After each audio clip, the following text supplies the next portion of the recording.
प्रेम से बोलिए कर्मा गोसाई की जय। गुरु भाई बहना, मैं एक कर्मा व्रत का कथा सुनाने जा रही हूँ, भाई और बहन का कथा। देखिए भाई अपने बहन के लिए क्या करते हैं और बहन क्या करती है, इस कथा को सुनकर और जानिए। जय कर्मा गोसाई। एक गांव में एक साहूकार थे। साहूकार का एक बेटा और एक बेटी थी। साहूकार का बेटा और बेटी प्रतिदिन झगड़ा करते थे। बिना झगड़ा किए हुए एक दिन दोनों में नहीं रहते थे। बेटी जो थी बड़ी थी और बेटा जो था छोटा था। साहूकार का बेटा और साहूकार का बेटी प्रतिदिन लड़ाई झगड़ा करते रहते थे। साहूकारिन जो थी दोनों का झगड़ा से तंग आ जाती थी, भूखती थी, चिल्लाती थी, लेकिन भाई बहन का झगड़ा रुकता नहीं था। साहूकारिन गुस्से में आकर कभी डंडे से, कभी बेलन से, कभी कलछुल से अपने बेटा और बेटी को मारने को लिए दौड़ती थी, लेकिन फिर भी भाई बहन का झगड़ा नहीं छूटता था। धीरे धीरे धीरे धीरे समय बीतता गया। साहूकार का बेटा और बेटी दोनों बड़ा हो गए। जब बड़ा हो गए तो साहूकार का बेटी जो थी बड़ी थी, विवाह योग हो गई। साहूकार अपने बेटी का विवाह कर दिए और वो बेचारी ससुराल चली गई। जब ससुराल चली गई तो साहूकार का बेटा है वो कहता है कि मां, दीदी का ससुराल गए हुए 3 महीना हो गया है मां, हम दीदी के ससुराल जाएंगे। मां, उसके ससुराल जाने के लिए मुझे एक सुंदर सा साड़ी ला दो, उनको लिए लेकर जाएंगे, और 16 श्रृंगार ला दो मां, कर्मा व्रत आ गया है। मां, जो मेरी दीदी है वो पूजा क्या है अपने ससुराल की चुंदरी पहनकर करेगी, हम उसके लिए चुंदरी लेकर जाएंगे। साहूकारिन जो थी बोली कि ठीक है बेटा, तुम्हारे बहन के लिए सुंदर सा साड़ी ला देंगे, 16 श्रृंगार ला देंगे, पूजन का सामग्री सब कुछ ला देंगे, फल फलहरियां सब कुछ ला देंगे। साहूकारिन बड़े प्रेम से सब कुछ सजा दी अपनी बेटी के लिए और अपने बेटा को दे दी। बेटा जो था लेकर बड़े प्रेम से घर से निकल गया। चलते चलते चलते चलते रास्ता में एक बहुत बड़ा विषैला सर्प मिला। सर्प कहता है कि भाई, हम तुम्हें डांसेंगे, आगे नहीं बढ़ने देंगे।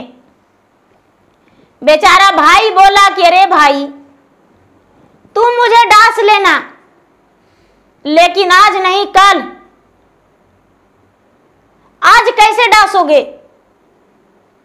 कल का दिन मेरा बहन उपवास रहेगी और बहन के घर से जब लौटेंगे तब मुझे डांसना। तो अभी हम बहन के घर जा रहे हैं, मेरा बहन जो है आज नहाई खाई की है और कल कर्मा व्रत करेगी, उपवास रहेगी, तो हमारी बहन क्या पहनेगी, उसके लिए हम साड़ी लेकर जा रहे हैं, श्रृंगार लेकर जा रहे हैं और उसके लिए पूजा का सामग्री लेकर जा रहे हैं। और उसको पूजन के पहले यदि तुम मुझे डांस लोगे तो हम मर जाएंगे। और कोई भी बहन अपने भाई के लिए कर्मा व्रत नहीं करेगी।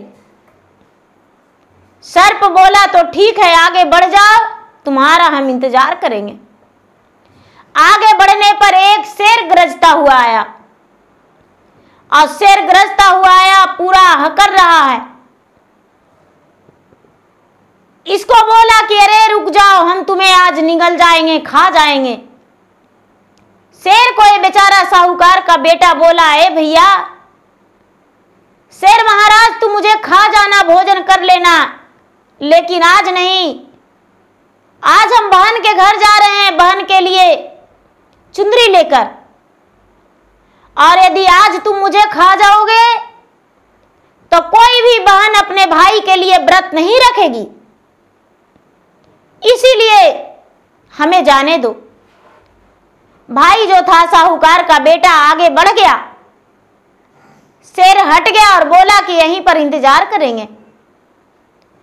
आगे बढ़ जाने पर एक नदी था, नदी में तूफान लहरा, बाढ़ आने लगा, और साहूकार को बेटा के बोला कि हम तुम्हें दहा लेंगे और इसी नदी में हम तुम्हें सती कर लेंगे। तो बेचारा साहूकार का बेटा बोला कि हे गंगा माता, अपना लहरा शांत कर लो, हम अपने बहन के घर चुंदर लेकर जा रहे हैं, यदि आज हम इस नदी में दह जाएंगे और मर जाएंगे तो कोई भी बहन अपने भाई के लिए व्रत नहीं रखेगी, इसीलिए हमें जाने दो, जब लौटेंगे तब तुम मुझे दहा लेना। अब वहां से भाई चल दिया। चलते चलते चलते चलते चलते चलते अपना बहन के घर पहुंच गया, और जब बहन के घर पहुंच गया तो बहन देखी अपने भाई को तो बड़ी खुशी से उछल पड़ी और भाई के बैठने के लिए सुंदर सा बिछावन लगाई। एक लोटे में पानी और एक थाल लेकर अपने भाई को पांव पखारी, भाई के भोजन नाश्ते दी, अपने माता पिता के कुशल पूछी। भाई ने हंस हंस के अपने बहन से बातें किया, लेकिन भाई को मन में तो चल रहा था कि आज भर अपना बहन से बात कर लेते हैं, लेकिन कल का दिन तो हम बचेंगे नहीं। रात्रि में बहन बोली भैया खाना खा लो। मन के उदासी के कारण थोड़ी सी भोजन किया भाई और रात्रि में बिस्तर पे सो गया। बहन से बोला कि दीदी हम सुबह सुबह चल जाएंगे। बहन बोली भैया क्या तुम कल रुकोगे? नहीं, हम कल का दिन नहीं रुकेंगे भैया, कल तो हम एकादशी व्रत कर्मा व्रत करेंगे भैया, तो क्या तुम मेरे घर नहीं रुकोगे? अरे तुम्हें पता नहीं, मेरा घर मेरा ब्याह है। अच्छा ऐसा बात, तो हाँ ठीक है। बहन ने क्या किया कि थोड़ी सी बेचारी चावल पीसी रात्रि के समय में, और चावल पीसते पीसते उसका चक्की में जो था एक सर्प बैठा हुआ था, बेचारी नहीं देखी, और सर्प गुना पिसा गया, इसका आटे में आ गया, और बेचारी अंधियाले में कढ़ाई में भूनकर और घी में लड्डू बना के अपने भाई को रास्ते का खाना दे दी। सवेरा हुआ, भाई निकल दिया, रास्ते में चलने लगा रास्ते का खाना लेकर। अब बहन जो थी, बहन अपने काम में व्यस्त थी, बेचारी घर में रसोई बनाने लगी, घर के कार्य करने लगी, तो पूरे व्यस्त थी, और व्यस्त होने के कारण वो देख नहीं पाई कि हम कैसा लड्डू बनाए हैं। जब नहीं देख पाई तो उसका छोटे छोटे घर में बच्चे थे, वो कहते हैं कि भाभी मैं लड्डू खाऊं? अरे खा लो लड्डू। भाभी लड्डू तो लगता है कि खून से रंगा हुआ है, देखो। उसका सास का छोटे छोटे बच्चे थे, देखती है तो बेचारी उसका धड़कन तेजी हो गया कि अरे ऐसे कैसे हो सकता है। में बच्चा ली हुई थी, बच्चा को फेंक दी और फेंक कर कहती है कि रात में जो हम स्वप्न देखे वो सच होने वाला है। हे भगवान, हे कर्मा गोसाई, मेरे भाई को रक्षा करना, मेरे भाई को बचा लो। यदि मेरा भाई मर जाएगा तो हम इस दुनिया संसार में मुंह नहीं दिखाएंगे अपना, हम भी प्राण त्याग देंगे। और अपना बक्सा से एक नए चुंदरी निकाली और 16 श्रृंगार निकाली। दरवाजे पे उसका एक खसी था, खसी ले ली और गाय का दूध ले ली एक डब्बे में और वहां से दौड़ने लगी। दौड़ते दौड़ते दौड़ते दौड़ते दौड़ते दौड़ते भाई एक वृक्ष के छांव में बैठा हुआ था और लड्डू निकाल रहा था भोजन के लिए। भाई के पास आया, भाई बोला कि अरे अब क्या लेने आ रही हो, हम तो अपना घर जा रहे हैं, तू मेरे पास क्यों आ रही हो? अरे भैया कुछ नहीं, बस लड्डू खा लिया। नहीं, लड्डू में तो विष भरा हुआ है भैया, उस लड्डू को फेंक दो, लड्डू का फेंक दो भैया। भाई ने लड्डू को फेंक दिया। बोला बहन ठीक है अभी लौट जाओ, हम जाते हैं, लेकिन मुझे बहुत जोरों से प्यास लगा है। बहन बोली भैया आपके लिए हम पानी लेकर आते हैं, देखो तालाब में पानी है। तालाब में पानी लाने गई बहन तो तालाब में से आवाज आता है कि अरे एक काल से बचा लिया अपने भाई को। कितना काल से तू बचाएगी, आज इसका मृत्यु तय है। बहन बोली कि यदि हम सच में अपने माता के ओद्र से, एक ही ओद्र से भाई बहन होंगे तो अपने बहन के फर्ज निभाएंगे और भाई को रक्षा करेंगे, अपना प्राण देकर और अपने भाई का प्राण को रक्षा कर लेंगे। और जल में से आवाज निकलता है कि तुम्हारा पुत्र कैसे रहेगा? बेचारी कहती है कि अपने भाई के सामने अपना पुत्र को त्याग कर देंगे, लेकिन अपना भाई को हम नहीं छोड़ेंगे। अब वहां से पानी नहीं लेकर आई, भाई को बोली कि भैया चलो मेरे साथ, भैया हम तुम्हारे बिना नहीं रह सकते हैं, भैया हम भी चलेंगे। बहन जो थी अपने भाई के साथ धर ली। सबसे पहले नदी मिला तो गंगा माई के चुंदर चढ़ा दी, 16 श्रृंगार चढ़ा दी। गंगा माता चुंदरी में लिपट गए, 16 श्रृंगार में सजने लगे, जब तक भाई बहन दोनों पार हो गए। गंगा माता लुभा गए अपना चुंदरी देखकर और 16 श्रृंगार देखकर। भाई बहन दोनों पार हो गए तो गंगा माता कहते हैं कि अरे तुम तो पार हो गया। बेचारी बहन कहती है कि गंगा माता आज भादो मास शुक्ल पक्ष एकादशी के दिन है, कर्मा के दिन है, आज कोई भी बहन अपने भाई पर आंच नहीं आने देगा। भला हम कैसे अपने भाई को आंच आने देंगे? आगे बढ़ने पर बहुत बड़ा शेर गरजता हुआ आया और ये जो बहन थी झट से जो खसी हाथ में था, खसी शेर के तरफ फेंक दिया और खसी में लुभा गया शेर और भाई और बहन निकल गया। जब भाई और बहन निकल गए दोनों तो आगे बढ़ने पर, चलते चलते आगे बढ़ने पर एक बहुत बड़ा विषैला अजगर नाग गरजते आ रहा है।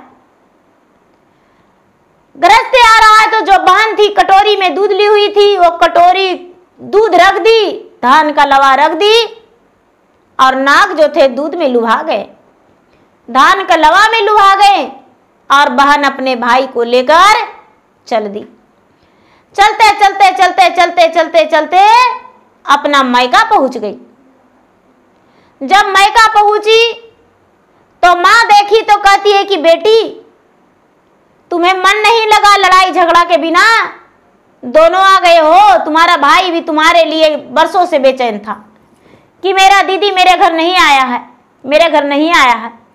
चलो अच्छा है आ गई हो। कहती है माँ हम आ तो गेवे किए हैं, लेकिन भादो महीना में कोई शुभ दिन नहीं होता है माँ जो मेरे भाई की तुम शादी कर रही हो। इस महीना में तो भूल कर भी बाल बच्चा को ब्याह नहीं करना चाहिए, और तुम इस भादो महीना में ब्याह कर रही हो अपने बेटा को। माँ कहती है कि बेटी तू ज्यादा बड़ी हो गई हो, बड़ी बुद्धिमान हो, मुझसे ज्यादा जानने लगी हो। हम यही महीना में बेटा के ब्याह करेंगे। बहन जो थी कहती है कि ठीक है। जब भाई के तिलक आया, गुरु भाई बना, तो बहन कहती है कि ए भैया आपको तिलक पर नहीं बैठना होगा, पहले हम बैठेंगे। तो सारा लोग हंसने लगे, कहते हैं कि बहन कैसे बैठ सकती है। हाँ हम बैठेंगे, भाई मेरा पीछे बैठेगा। तो बहन जो थी, बहन चौका पर बैठ गई। चौका पर बैठ गई गुरु भाई बहना, और भाई को पीछे कर दिया। तो बहन का जो जोड़ा था, तिलक का जोड़ा, और बेचारी जोड़ा पहनने लगी अपना भाई वाला। तो जोड़ा में कुछ अपशगुन हो गया, वहां पर जलने लगा। तिलक के समय मंडप जलने लगा, वहां पर आग लग गया। भाई बच गया, बेचारी बहन कैसे मर जाती, उसको पर तो काल था ही नहीं। लोग कहने लगे कि अरे ये क्या अपशगुन है। जब अग्नि संपन्न हो गया, बुझ गया, तो कहती है कि भैया आप अपना विधि करो। जब हल्दी लगने लगा तो बहन कहती है मुझे लगाओ पहले। कोई भी विधि में कहती है पहले मुझे लगाओ। जब मोर पहनने लगी तो मोर के समय गुरु भाई बना कहती है हम पहनेंगे पहले, मेरा भैया नहीं पहनेगा, पहले हम पहनेंगे। मोर जो था हवा में उड़ गया, क्योंकि काल मंडरा रहा था। भादो के महीना कभी शुभ नहीं हो सकता है ब्याह के। हवा में उड़ गया। कहती है बहन की भैया चलो तू दूसरा मोर पहनो। ओ मोर हवा में उड़ जाने दो, फूल का मोर पहनो। जब भाई बारात में जाने लगा तो जूता पहनने को लिए बहन कहती है कि भैया हम जूता पहनेंगे। जूता में देखती है कि एक नागिन बैठा हुआ है। जूता झाड़ के अपना पांव में लगा के भाई को दे दिया।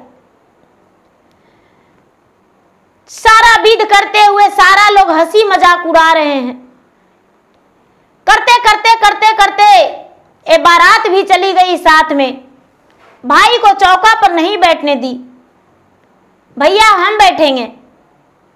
उसके बाद उसको अपना भाई को बैठाई। दरवाजा पार होते समय भैया दरवाजा तुम नहीं पार होवो अपना ससुराल में, हम पार होवेंगे। दरवाजा गिर गया। भोजन के समय भैया खाना तुम नहीं खाओ पहले, पहले हम खाएंगे। भोजन में कांटे था। सारी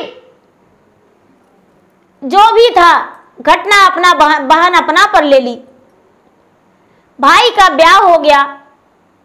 जब ब्याह हुआ तो ब्याह होकर और भाभी उसका घर आ गई। जब भाभी घर आ गई तो बेचारी मन ही मन सोचती है कि हे भगवान,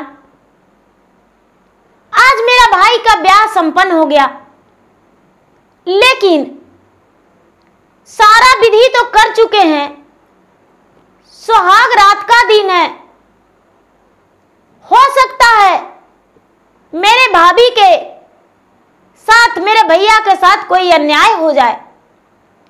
भाई से कहती है कि भैया सुहाग रात तो तेरा है, सारा विध हम किए हैं, तो क्या भाभी के साथ मुझे 2 घंटा सोने नहीं दोगे? भाई हंसकर बोला अरे सो ही लो, कोई दिक्कत नहीं, भाभी तुम्हारा है। मां गुस्से में बोली सारा दिन ये झगड़े करते रहती है, कभी तो सोच लो कि मेरा भाई है, बार बार तुम्हें झगड़ा ही दिखता है। ब्याह करके लाया, ब्याहता पत्नी है, सुहाग रात का दिन है, तुम कैसे सोएगी? हाँ माँ, भाभी के साथ ज्यादा नहीं 2 घंटा सोएंगे। बेचारी बहन सोने गई। जब सोने गई गुरु भाई बहना, तो बहन क्या सोएगी, उसका तो दिल में कुछ चल रहा था, उसका शरीर जला हुआ था कि मेरे भाई के साथ कोई अन्याय न हो जाए। भाभी का उसका नींद पड़ गया और उसका भाभी के पेट फट के और एक बहुत बड़ा विषैला नागिन निकली। ए बेचारी सोई नहीं, पलंग के नीचे खड़ी हो गई और नागिन को 2 खंड कर दी और 2 खंड करके एक डब्बे में बंद करके और वहां से निकल गई। अपने भाई को कहती है कि भैया अब जाकर तुम भाभी के साथ सो जाओ। भाई जो था अपने पत्नी के साथ सोने गया। अरे बेचारी बीच आंगन में बिना बिछावन के चुपचाप सो गई। सारा रिश्तेदार पड़े हुए थे। सवेरा होते ही सारा रिश्तेदार से उसके माँ कहती है कि आप लोग चले जाइए, पता नहीं जागेगी तो क्या नखड़ा करेगी, कोई पता नहीं, इसको नहीं जगाएंगे। सारे रिश्तेदार विदा हो गए। सूरज निकल के पूरा बात से ज्यादा भी चढ़ गया, आंगन में धूप आ गया, इसका नींद टूटा। सारी रिश्तेदार को बेचारी साहूकार की बेटी खोजने लगी। कहती है कि अरे कोई रिश्तेदार नहीं है, माँ सब कहाँ हैं? माँ बोली बेटी तुम्हारा डर से हम सभी लोग को विदा कर दिए, तुम तो कई दिन से आई हो, जब से नखड़े ही करते जा रही थी। बेचारी साहूकार की बेटी आंखों से आंसू झरझराते हुए कहती है कि माँ भाइया से हम लड़ाई नहीं करते थे माँ, वो तो प्यार था जो बच्चे से आपस में करते आए। भाई और बहन का वो बहुत बड़ा प्यार होता है, लेकिन माँ तवा में के रोटी, कढ़ाई में के पुआ और गोदी में के बालक और मटकी में के दूध, गोदी में के पूत और मटकी में के दूध, कढ़ाई में के पुआ और तवा में के रोटी ससुराल छोड़ के आए हैं माँ अपना भाई के जान बचाने के लिए, और तुम कहती हो कि झगड़ा करती है। अब हम कभी जीवन में कर्मा एकादशी व्रत नहीं छोड़ेंगे। भादवा मास शुक्ल पक्ष एकादशी के दिन पूरे दिन भूखे रहेंगे, निराहार रहेंगे और शाम के समय में कर्मा को डाढ़ लाएंगे, झाड़ लाएंगे, काशी लाएंगे, फूल लाएंगे, कर्मा गोसाई के प्रतिमा बनाएंगे और उनका पूजा करेंगे और भजन गाएंगे और भजन गा के और पूजा पाठ करके सुबह सुबह उनको पानी में परवा कर देंगे। हर बहन अपने भाई के लिए कर्मा व्रत करेगी माँ, ये पारंपरिक व्रत है। ये जो व्रत है भाई के रक्षा के लिए बहन करेगी माँ। और कभी भी कोई भी जितना है भादवा मास में कोई ब्याह नहीं करेंगे, बेटा हो बेटी हो, किसी का ब्याह भादो मास में नहीं करेंगे। माँ तूने भादो मास में बेटा को ब्याह किया, मैंने भाई को हर पल हर खतरे से बचाया। यदि मैं नहीं रहता अपने भैया के साथ तो मेरा भैया जीवित नहीं रहता माँ। और तुम कहती हो कि झगड़ा करती है, मैं झगड़ा नहीं किया माँ, मैं तो अपने भैया को पल पल बचाया। माँ आंखों से आंसू गिराते हुए अपने बेटी को गले से लगाई और जो भी देना था अपने बेटी को दे लेकर डोली कहार से ससुरा तक भेजवा दी। बेचारी साहूकार की बेटी अपने ससुराल गई। सास कहती है बहू तुम गई और इतना दिन में आई, सास से सारी बातें बताई। जब फिर से भादवा मास आया, शुक्ल पक्ष एकादशी के दिन आया, तो अपना मैके आके अपने भाई से लाल चुंदरी मंगवाई, 16 श्रृंगार मंगवाई, कर्मा के डाल मंगवाई, कर्मा गोसाई के प्रतिमा बनाई और अपना मैका में एकादशी व्रत की, कर्मा महाराज का पूजा की कर्मा गोसाई के। तो प्रेम से बोलिए कर्मा गोसाई की जय।